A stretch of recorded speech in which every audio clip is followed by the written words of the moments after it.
What's up, everybody? Welcome back to the Hez Project. I'm John Ordalaza, and we're going to be talking spoilers, nitty-gritty spoilers of Venom, Let There Be Carnage. So I urge you to click off this video, go watch my non-spoiler review that I posted a while back. If you have not checked out the sequel to Venom, Venom, Let There Be Carnage, go watch that non-spoiler review or go watch the film, then come back and we'll talk nerdiness. I'm gonna try to keep this one short because, well, the movie's short. And I just want to start off by saying Tom Hardy and Woody Harrelson are the stars of this show. They really do kill it. Venom and Carnage, almost every fight scene between the two is spectacular. It's very entertaining and a very great Marvel watch. And if you're into action films, into monster flicks, it just kind of fits in that mold. It fits that category and it's a fun time. Go check out the movie if you haven't seen it yet, but spoiler time, let's get into it. So my knowledge of Venom and Carnage isn't very vast from the comics, but from what I understand,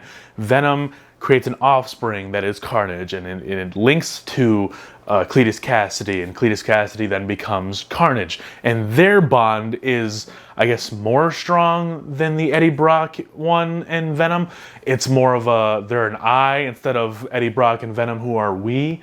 And they didn't really explore that as much as I thought they were going to, because that was my understanding. That was like the big thing that I understood the difference between Venom and Carnage, other than he's a red and he's black. Like, there was kind of a cool factor to that they were stronger because they're an I and they're a we. So yeah, I was kind of hoping for that, but yeah, they didn't really touch upon that much. He might have just said, I am this, and then Venom and Eddie were like, we, so not that big of a deal. So the final act takes place in this church, and Shriek and Carnage are working together against Venom, and Venom doesn't really have anybody. He just has the police, Dan and his ex. So that's really it.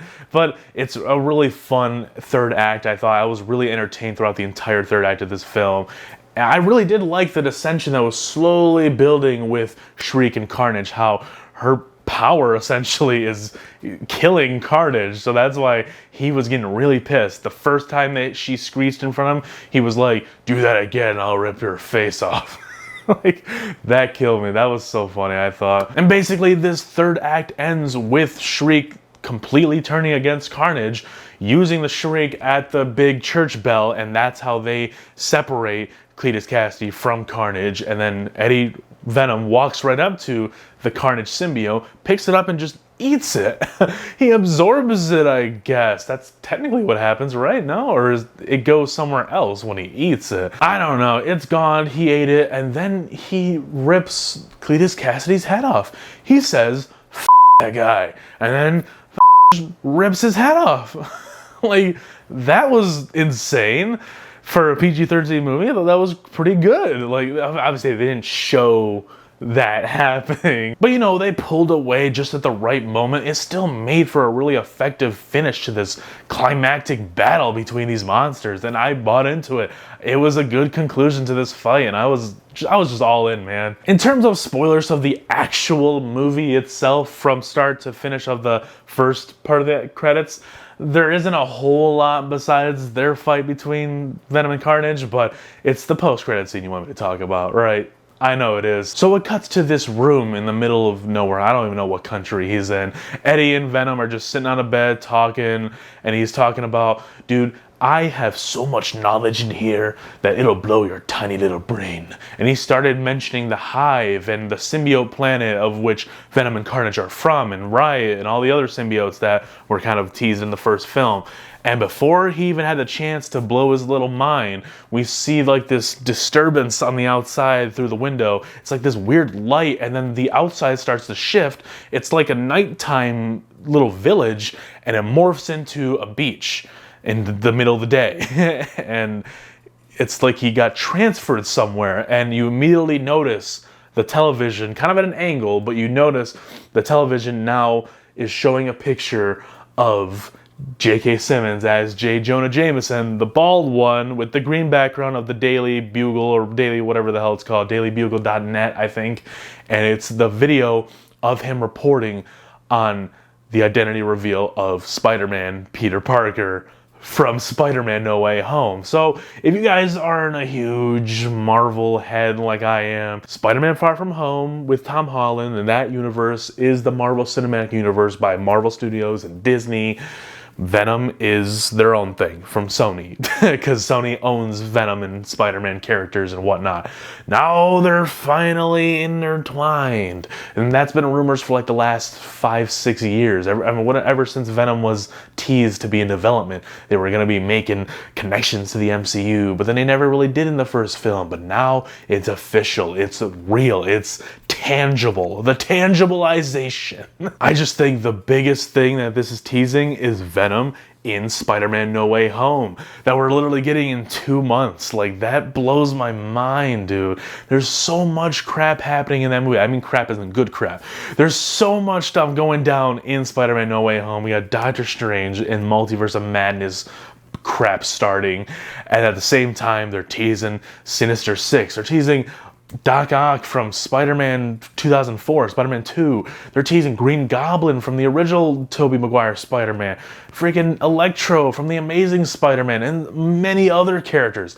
The possibilities are endless right now. So I'm just really glad to see that this cool looking Venom is now going to be in the MCU. Like, it's essentially happening. And it's so cool. It puts a smile on my face, a geeky smile.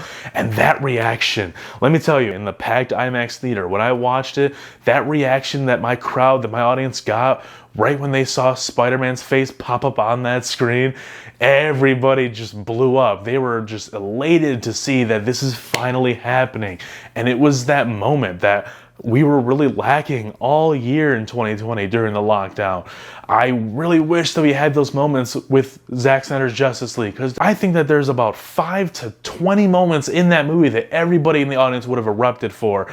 And it was just a great feeling, a great atmosphere to be in the midst of, to see everybody just understand what's going on and just be overwhelmed with joy to see now Tom Hardy and Tom Holland's Spider-Man and Venom are gonna clash. That's cool. That's really cool. I kind of do wish that Carnage was still sticking around somehow, some way, shape, or form, so we can have Carnage with our Spider-Man as well, but it might come again. Like, just give it time, guys. He ate it. It's probably in his system. He's probably gonna poop it out again on somebody else. We don't know. And who's to say that we won't get more Venom in the Marvel Cinematic Universe? Of course we're going to. Like, I know there's this thing called Agent Venom or something, where like he becomes a mercenary for like, what, Thunderbolts, I think? That'd be cool. I'd be down for that. Tom Hardy as a Thunderbolt, just as a military guy, but with the Venom symbiote.